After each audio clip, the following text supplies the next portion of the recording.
안식과 평안과 행복과 기쁨은 그리스도의 십자가에서만 우리가 누릴 수 있습니다.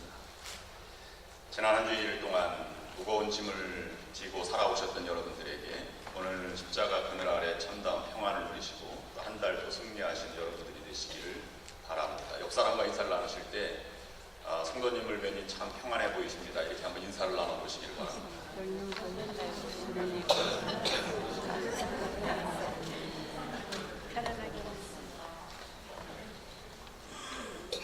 네, 감사합니다. 평안해 보이십니다. 오늘 본문 말씀은 오병이어 이적 사건입니다. 보리떡 5개와 물고기 2마리로 장정만 5,000명을 먹이고도 12강물이가 남았다. 주일학교 때부터 들은 말씀입니다. 오늘 이 자리에 예배드린 여러분이 여러분의 인생을 주님의 손에 맡겨드리고 그리고 이러한 풍족한 하나님의 은혜를 누리며 살아가시는 여러분들의 인생이 될 수 있기를 주님의 이름으로 축원합니다. 초대교회는 예수님이 십자가에 돌아가시고 또 부활 승천하신 이후에 한 세대가 지나가기 전까지 예수 그리스도의 말씀과 행적과 기사의 이야기들이 말씀, 필로, 글로 남지 않았습니다. 구전으로 전승되게 되었습니다. 왜냐하면 예수님은 예수님의 말씀 가운데 마가복음 9장 1절 말씀과 마태복음 16장 28절 말씀에 너희에게 진실로 이르노니 너희 중에 죽기 전에 인자가 왕권을 가지고 다시 오는 것을 볼 자들도 있느니라, 이 말씀을 굳게 믿었기 때문입니다. 그런데 한 세대가 지나가서 사도들과 부활을 체험한 사람들이 한두 사람 하나님의 부름을 받고 세상을 떠나가게 될 때 예수 그리스도의 말씀을 후손들에게 전해야 할 필요성을 느끼게 되어서 마가복음을 비롯해서 처음으로 67년경에 기록되어서 요한복음까지 100년경까지 길게 예수님의 행적을 기록한 복음서가 나오게 된 것입니다. 오늘 본문 말씀은 마태복음, 마가복음, 누가복음, 요한복음 4복음서에 공통으로 나오고 있습니다. 조금씩 내용은 차이가 있지만 그만큼 모든 교우들에게, 성도들에게, 초대교회 교우들에게 필요한 교훈, 영적인 교훈이 담겨있는 이적과 기사의 말씀이다 라는 전제가 깔려 있는 것입니다. 마가복음이 로마서에 있는 고난받는 이들을 위해 쓰여졌다면, 마태복음이 유대 기독교인들을 위해 쓰여졌다면, 누가복음은 이방인들을 위해 쓰여졌다면, 또는 헬라 문화권에 있는 성도들을 위해서 요한복음이 쓰여졌다면, 이 오병이어의 기적의 기사는 예루살렘에 있는 성도들이나 로마에 박해받는 성도들이나 이방 지역에 있는 성도들이나 또는 유대인 성도들이나 이방인 성도들 모두에게 신앙의 원리를 가르치고자 이 말씀을 성경 말씀에 포함시킨 것입니다. 오늘 3가지의 교훈의 말씀을 묵상하고자 합니다. 첫 번째로는 오늘 본문 말씀의 배경은 그리 기쁘거나 아주 풍족한 중에 일어나지 않았다는 것입니다. 오늘 본문의 배경은 우울한 중에 일어났다고 하는 것입니다. 본문의 배경은 화나거나 긍정적이지 않음을 금방 알 수 있습니다. 병자를 고치는 모습은 중간에 나오지만 전체적인 분위기는 부정적입니다. 그 단어들을 보시면 13절부터 15절까지 이렇게 기록하고 있습니다. 예수께서 들으시고 배를 타고 떠나사 따로 빈들에 가시니 무리가 듣고 여러 고을로부터 걸어서 따라간지라. 예수께서 나오사 큰 무리를 보시고 불쌍히 여기사 그 중에 있는 병자를 고쳐주시니라. 저녁이 되매 제자들이 나와 이르되 이곳은 빈들이요 때도 이미 저물었으니 무리를 보내어 마을에 들어가 먹을 것을 사 먹게 하소서. 예수님은 배를 타고 가셨습니다. 그곳은 갈릴리 호수였습니다. 얼마나 넓으면 바다라고까지 이름을 불렀습니다. 갈릴리 바다는 다른 단어로는 디베랴 바다 또는 게네사렛 호수라고도 불렸습니다. 요즘이야 차를 타고 한 바퀴 돌면 2시간이면 돌기 때문에 작은 곳이라 이렇게 볼 수 있지만 교통수단이 발달하지 않았던 2000년 전에 걸어서 발릴리 바닷가를 거닐었던 사람들에 의해서는 그것은 바다와 같이 넓게 보였을 것입니다. 남북으로 길게 뻗어진 고구마 모양인데요. 남북의 길이가 20km, 12.5마일 또는 동서로 가장 긴 거리는 7.5마일, 12km 정도 됩니다.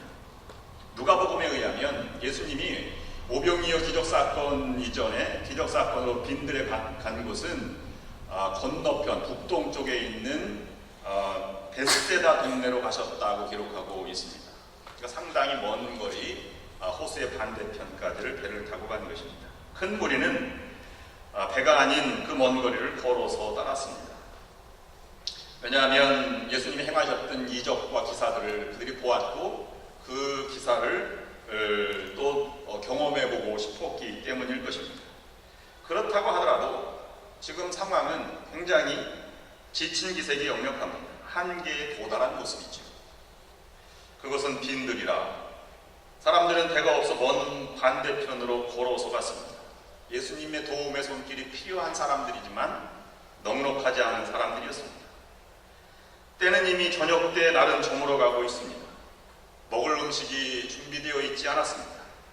모든 것이 필요한 것뿐이었습니다. 이것은 초대교회 상황을 대변한다고 말할 수 있습니다.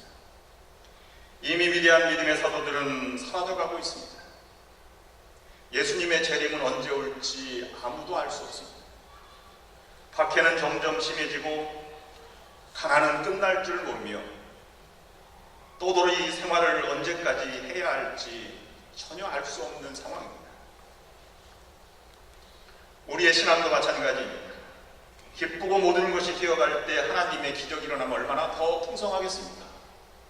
그러나 하나님의 이적과 기사는 어두운 그림자 가운데 하나님의 기적이 일어난다는 것이죠. 여러분, 예수를 믿고 어려움이 있으면 어려운 순간에 하나님이 함께 하시는 순간입니다. 그것을 통해서 하나님이 들려드릴 때 하나님은 기적과 이사를 우리에게 허락해 주실 것입니다. 오늘 우리의 현실도 희미한 희망의 그림자를 봅니다. 열정은 식어가고 희망이 보이지 않을 때가 더 많이 있는 것 같습니다. 목회 여정도 그렇고 모든 이민자들의 교회도 마찬가지입니다. 본문의 말씀은 다 아는 이야기입니다. 어느 전사님이 처음으로 교회를 이제 부임받아서 담임전도사님으로 나가게 됐어요. 여러분, 여기 올라왔으면 뭐 말씀을 잘할 것 같죠. 설교 단상에 올라가면 뭐 더 잘하는 경우도 있습니다만 대부분 무슨 말을 하는지 본인도 모르게 말을 하고 내려가게 되는 경우가 많습니다.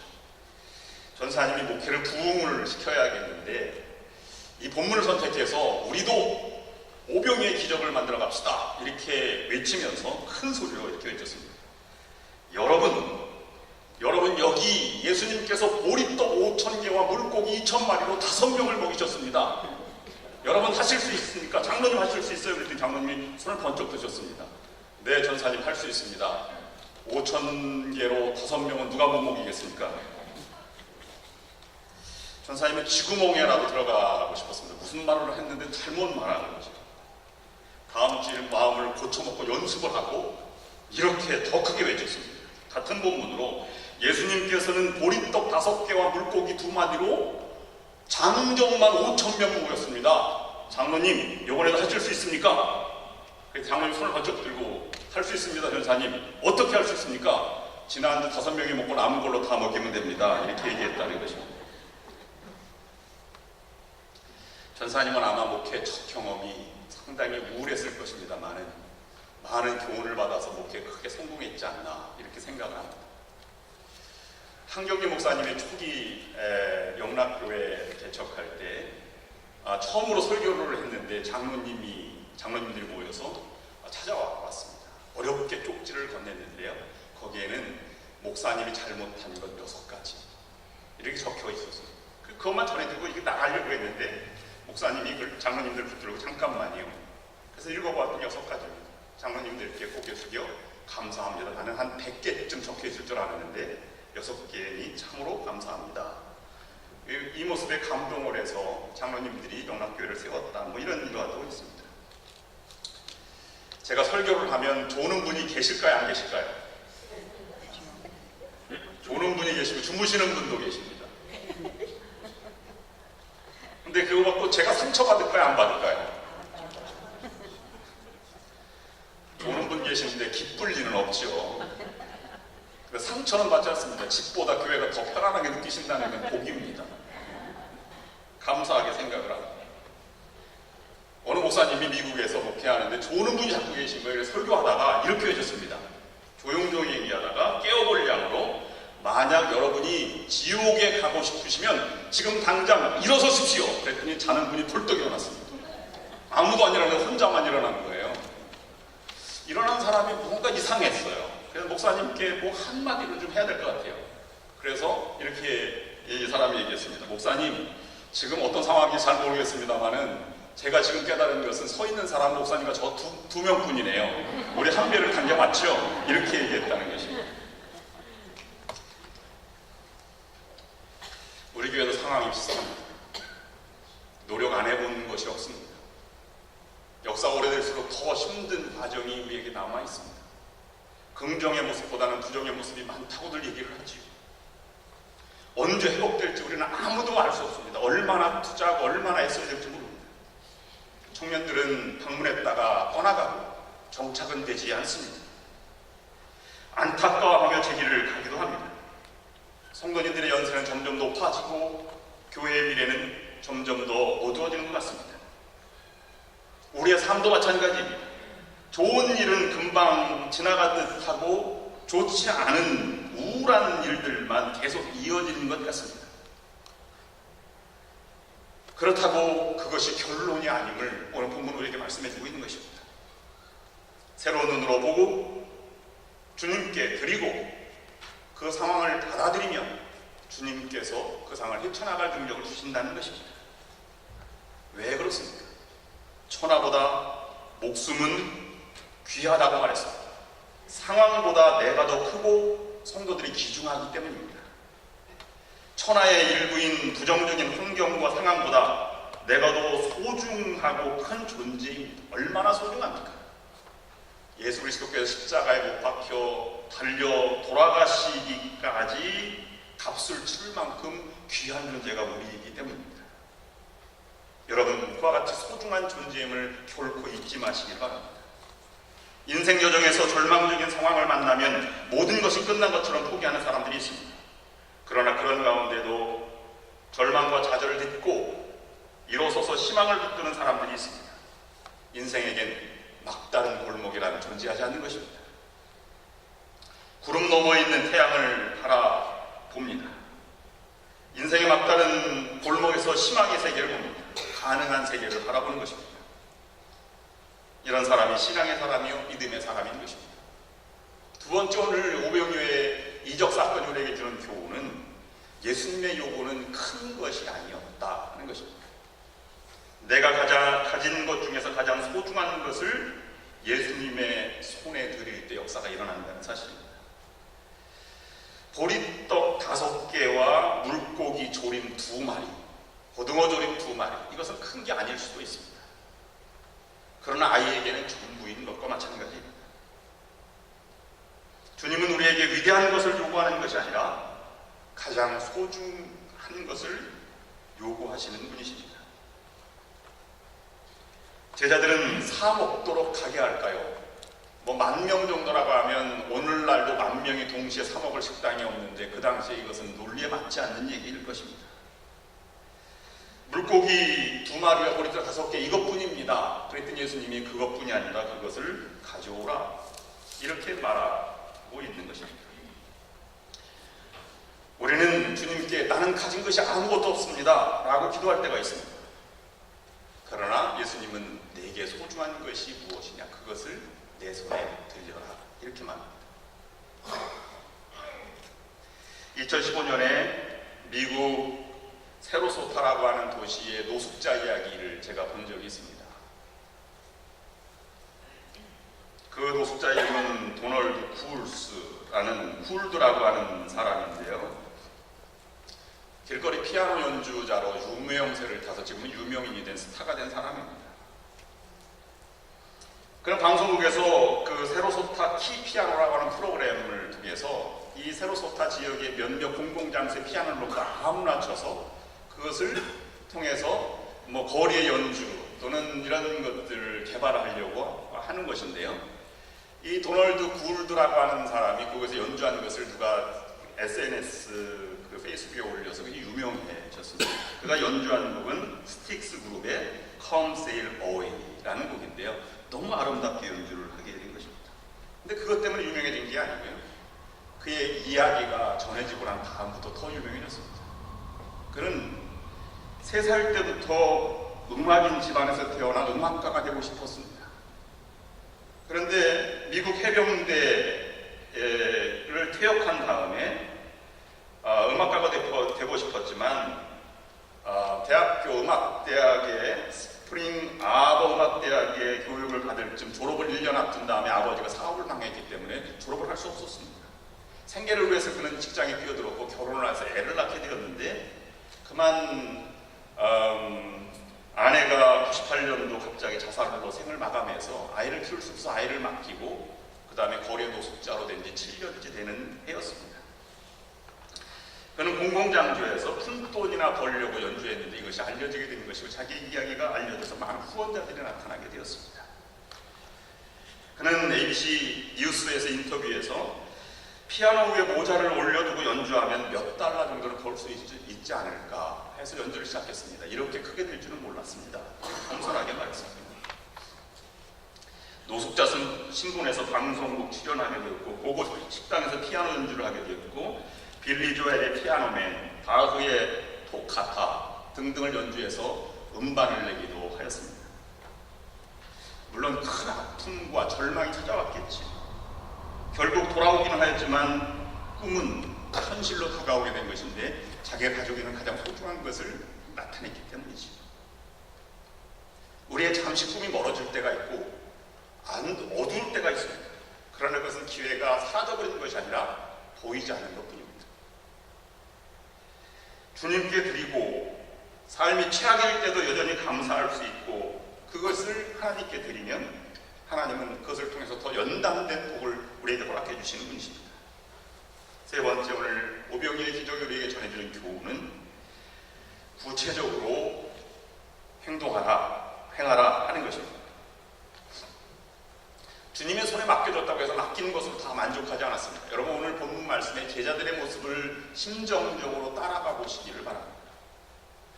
내가 너에게 무엇이 있느냐? 제자들은 그냥 아무것도 없습니다 이렇게 대답하지 않았을 거예요. 주변을 헤치면서 무엇인가 가진 것이 있는지를 묻고 또 물어봤을 것입니다. 그래서 그것을 가져와서 도시락 가져와서 주님께 드렸을 때 주님이 어떻게 하는가를 눈으로 보고 귀를 쫑긋 세웠을 것입니다. 무엇인가 말씀하시면 제가 듣겠습니다. 그리고 앉도록 하라는 말에 회중을 앉도록 하였고요. 예수님이 주신 빵과 물고기를 손에 들고 날랐습니다. 그리고 남은 조각 거들어가 있을 때 다리에 땀이 날 정도로 날랐다는 것입니다. 여러분 그 심정들이 어떻겠습니까? 내가 사람들을 앉게 하여라. 여기서 앉게 한다는 말은 유대인들의 식탁의 매너를 가지고 다른 복음서 보면 50명씩 100명씩 앉게 하여라 라고 했는데 유대인들의 식습관은 약간 반쯤 누운 자세로 디귿자로 이렇게 먹었다. 최후의 만찬 장소처럼 그렇게 됐죠. 그렇게 아무 음식도 없는데 이렇게 자리를 펴라고 이렇게 말하는 것입니다. 밥 먹을 차례를 하여라 말하는 것입니다. 제자들이 생각하기에는 좀 아연했을 수도 있습니다. 가진 것이란 그거밖에 없는데 어떻게 앉게 할 수 있겠습니까? 적어도 따져도 10,000명이 넘을 것 같은데 말입니다. 도대체 어쩌라고 저러시는 것이지. 예수님이 시키는 대로 사람들에게 전달했습니다. 그래서 스승이 식사 준비를 하였습니다. 그리고 성찬식에서 하듯이 떡과 물고기를 들고 축사하신 다음에 그것을 나눠주도록 제자들에게 나눠줬습니다. 그 이후에는 어떻게 진행됐는지는 성경에 나와 있지 않고 그냥 결론 부분으로 장정만 5,000명 먹었다 이렇게만 기록하고 있습니다. 많은 사람들이 그 과정이 어떻게 될지를 궁금해합니다. 나는 도대체 도대체 이것이 불가능한 일이야. 어떻게 그것이 가능할 수 있겠어? 나는 과학적으로 설득하지 않는 한 이 성경 말씀을 이해하지 않을래. 라고 하는 사람도 있을 수 있을 것입니다. 그러나 인생은 이해하는 것이 아니라 살아가는 것이죠. 우리가 성경을 읽다가 아무리 이해가 안 돼도 나중에 보면 아 그렇구나 그게 그랬었지 라고 이해하는 것과 마찬가지입니다.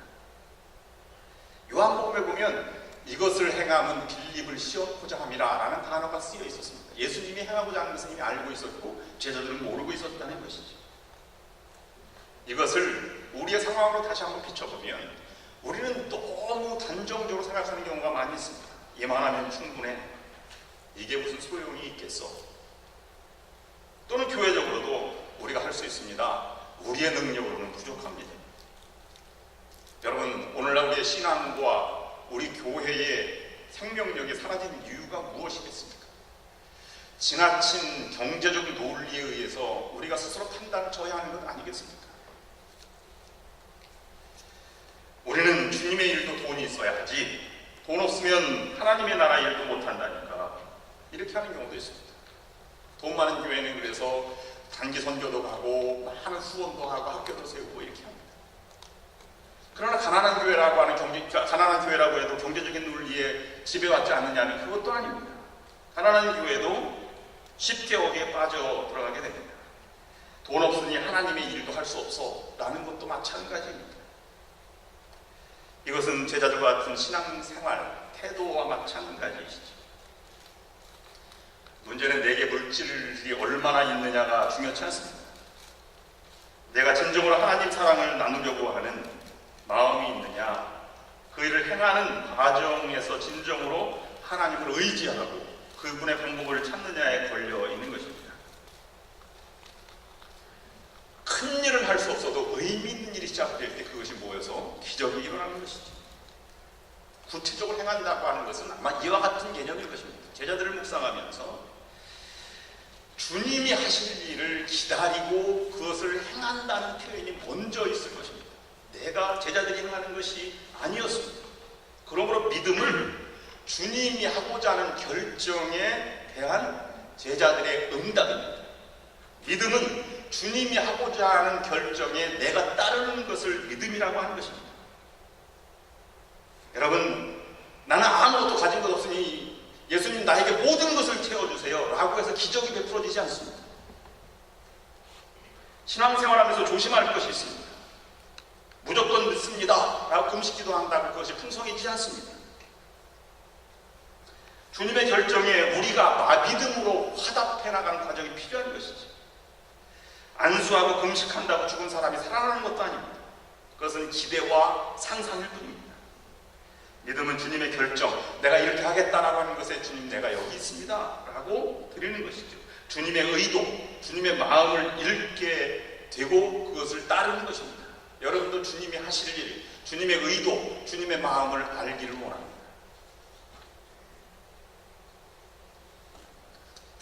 주님의 교회에게 이 민족을 사랑하겠다라고 해서 그 민족에게 사랑을 전하기 위해서 온 사람들이 선교사라면 우리도 주님이 우리를 사용하겠다라고 해서 나가는 것이 선교가 되어야 한다는 말씀입니다.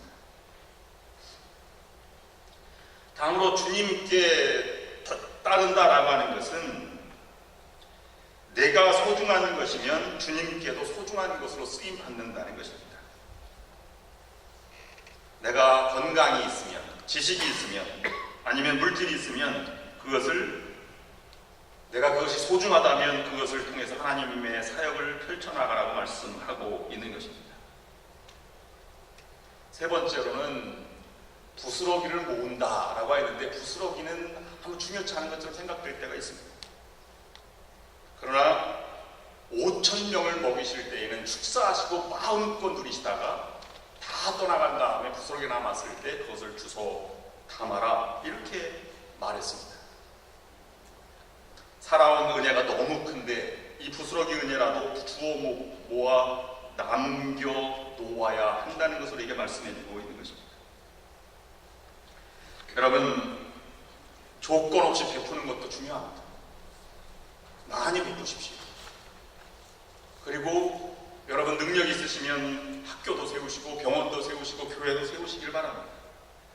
그런데 남은 것들 은혜도 잘 누리셔서 그것도 함께 나누시길 바랍니다. 돈을 쓸 때 쓰고 안 쓸 때 안 쓰는 그런 분들이 많이 있습니다. 잘못되면 반대 삶이 되면 안 될 것입니다. 콩나물 살 때에는 100원도 깎고 더 달라고도 하면서 백화점 가서는 정찰 모든 값 내고 비싼 것을 산다면 무엇인가 이율배반적인 삶의 모습이 되는 것 아니겠습니까? 우리가 지난주 유학생 돕기 이 특별헌금을 모금했는데 너무 많이들 협력해 주셔서 감동을 하였습니다. 많은 분들도 아마 감동을 하였을 것입니다. 우리가 하나님의 판에 얻은 은혜도 중요하지만 그 은혜를 전부 다 드리는 것도 감사하지만 그러나 그분의 일부라도 부스럭이라도 전해줄 수 있는 은혜가 있어야 합니다. 여러분들이 여러분 삶뿐만 아니라 여러분 부스러기들이 남아서 5,000명을 먹이는 여러분들이 될 수 있었으면 좋겠습니다. 여러분의 가정과 기업이 여러분의 가정을 살릴 뿐만 아니라 5,000명이나 먹이는 그런 여러분 기업이 될 수 있었으면 좋겠습니다. 우리 교회도 우리 교회만 살아나는 것이 아니라 많은 영혼들 5,000명이나 되는 사람들에게 복음을 전하는 교회가 될 수 있었으면 좋겠습니다. 믿음의 길은 주님께 드리고 최선을 다하며 앞만 보고 가는 것입니다. 보이지 않아도 본 것처럼 걸어갈 수 있어야 합니다. 살아보지 않아도 살아본 것처럼 살아갈 수 있어야 믿음의 사람입니다. 기적이 없어도 기적이 일어나는 것처럼 걸어가는 것이 믿음입니다. 오늘 본문 말씀 다음에 있는 말씀이 무리를 걷는 기적인데요. 베드로가 나도 걷겠습니다 그랬더니 걸어서 가다가 바람을 보고 물속에 빠졌다고 했습니다. 파도를 보고 빠진 것도 아닙니다. 보이지 않는 것을 보고 두려워하였다는 것입니다. 예수님을 바라보십시다. 그리고 아무리 어두운 그림자가 있더라도 내 모든 것을 소중한 것을 주님의 손에 맡기십시다. 그리고 받은 바 은혜를 나누십시다. 그러면 우리의 삶 가운데 오병이어의 기적이 나타나게 될 줄로 믿습니다. 그런 기적의 공동체를 이루어가시는 여러분들의 믿음과 가정과 교회가 될 수 있기를 주님의 이름으로 축원합니다. 기도하시겠습니다. 주님, 우리가 여기 무릎을 꿇고 앉았습니다. 저의 존재와 제 소유 모두가 여기에 있습니다. 주님의 손에 올려드립니다.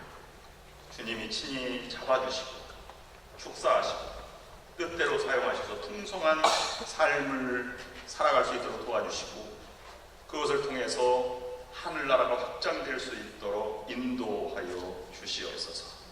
예수 그리스도의 이름으로 간절히 기도드립니다. 아멘.